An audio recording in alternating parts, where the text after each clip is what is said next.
afternoon, everybody. Welcome to a meditation on domestic violence and abuse. My name is Tinashe Angeline. One of my favorite topics in the whole world is forgiveness. I am passionate about forgiveness because, like everyone else, we go through trials, we are tested in our day-to-day lives, but at the end of the day, we have to choose to forgive those who do wrong to us. Otherwise, there is no peace in our lives.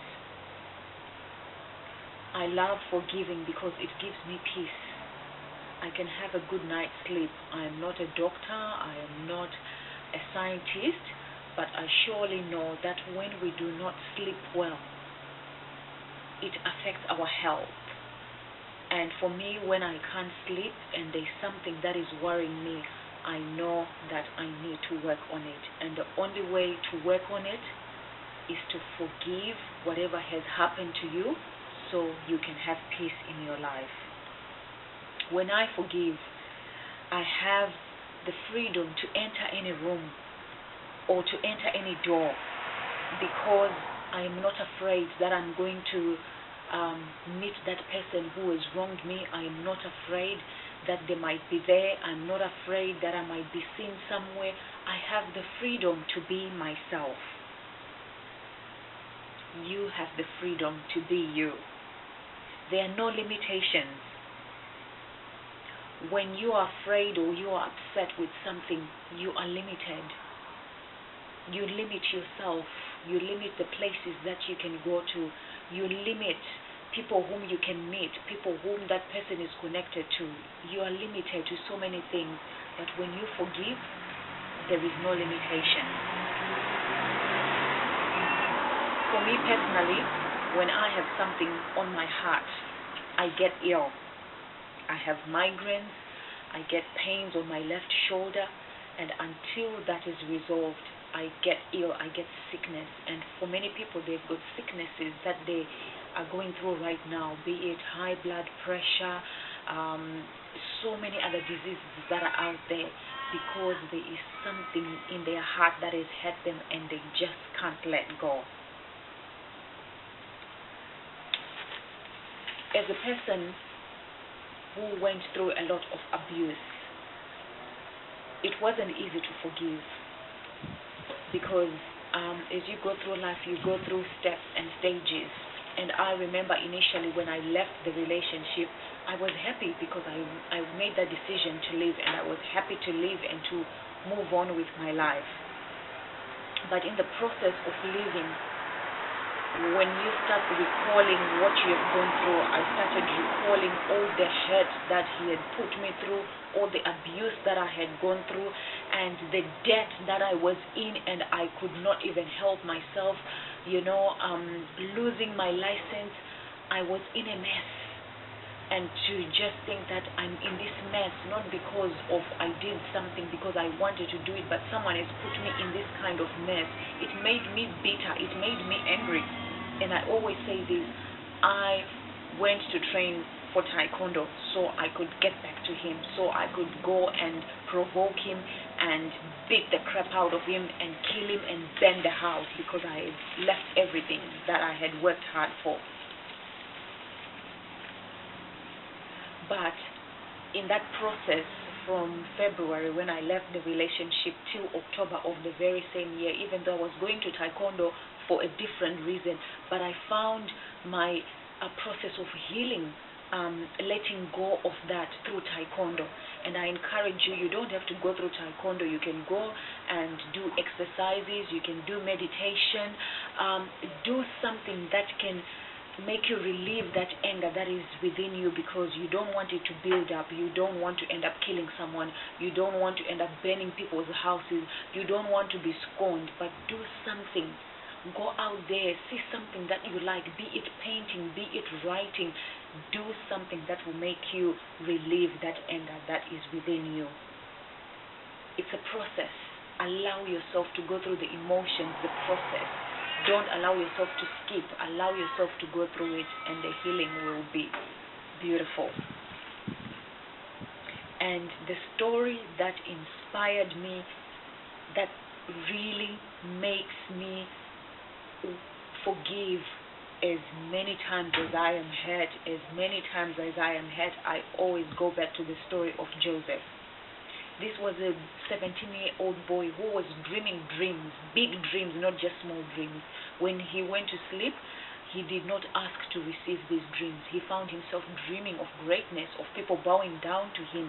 And being naive, being a young boy, he would tell his family that he's dreaming of this, and they got upset with him, that his brothers got upset to the extent of wanting to kill him, plotting to kill him. And until one brother said, no, let's not kill our brother, but how about we sell him into slavery? And he was sold into slavery. This is his own blood, his own family. So for those who say that blood is thicker than water, I hear you, but that is not true. There are people who can love you more than your own blood, more than your own relatives, because this was his own brothers, his own family.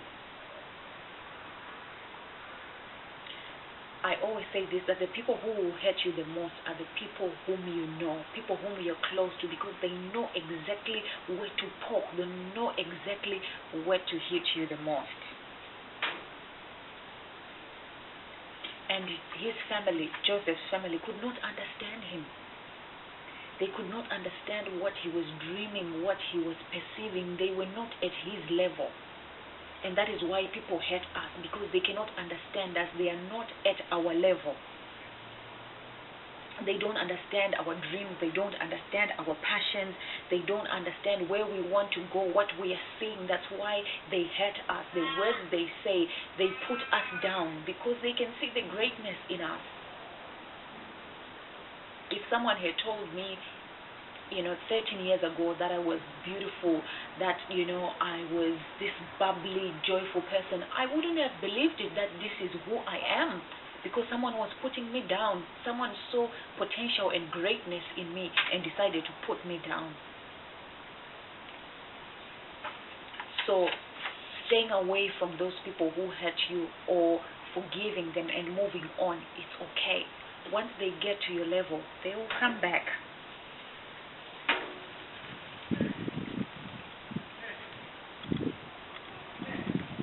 So I am here to encourage you that if your mother, your father, your brother, your sister, your uncle, your auntie, your grandmother, your grandfather, the blood that we say, if they are toxic to you, it's okay to leave them. It's okay to set yourself apart. If there is an opportunity to leave, leave them. Leave faster than yesterday, actually. Because Joseph, when he was sold into slavery, he could have gone back to his family, because he became a great person and he had resources to end there, to go back to his family, but he did not.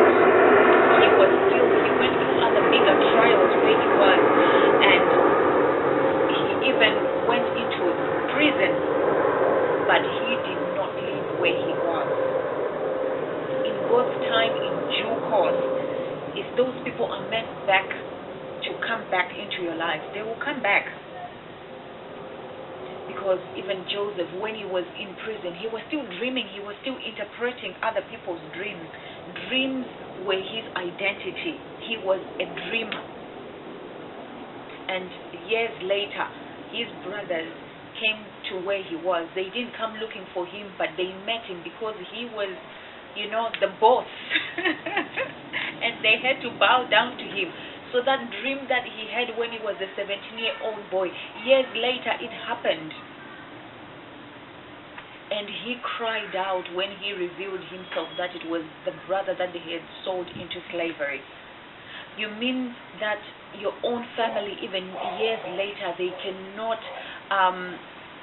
see that this is our brother? They could not even see that, there is a likeness? Blood is thicker than water. How come they could not identify their own brother? But because he was changed, for him, he identified his own brothers, but his own brothers could not identify him.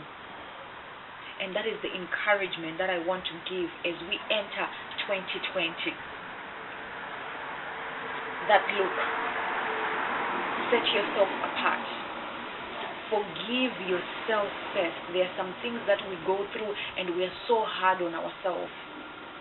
I was hard on myself. I was like, I've lost my virginity. I was hard on myself. I've been pregnant when I'm not married. These were things that I could, I was so hard on myself. I could not forgive myself. But I had to learn to forgive myself. That look, Tinashe, you were young. You didn't know any better. You were naive. The little knowledge that you had is what you used. The learned behavior you learned when you were a child, that is what you used. That's what you did. Forgive yourself. You didn't know any better. And there's nothing you can do. You can't cry over spilled milk. It has happened. But I can change my today. I can start afresh today. It's a new year. It's a blank page. Now we are on the 4th day. It's still a brand new page. Rewrite your journey. Rewrite your story. Forgive yourself and forgive those who have wronged you. I can tell you, forgiving my abuser for me was big, but I've even gone through bigger trials than that. And I find myself forgiving things that I cannot change. Like people, when they don't accept me because I am black, when they don't accept me because I am African, there's nothing I can do. I cannot bleach myself. I'm not going to change who I am. There's nothing I can do. It's their ignorance. So I allow myself to forgive them. Sometimes people think, oh, I have to fight, I have to prove myself, I have to be so loud, I have to do this. No, you don't have to do that. If you have the opportunity to leave those people, leave them behind. When their mindset changes, when their perception changes, they will come. But for now, adios. Let them be. People who cannot accept you for who you are. Writing the book, some people could not accept the things that I was writing. It's okay. Yes, I went into depression. Yes, I could not understand why I wasn't being accepted, or what the things I was saying, why they could not be accepted, because for me it was like, this is life-changing, this is hope, this is love. I am not here to destroy anyone. I am putting my heart and soul out there to help other people. But I had to learn that they are not yet at my level. They are not at that understanding where I am. Once they realize what I am trying to do, they will catch up. So allow yourself to go through the emotions, but do not think suicide is the final way you can do it. Do not think that hating people is the last thing you can do. No. Go through the emotions, but allow yourself to forgive.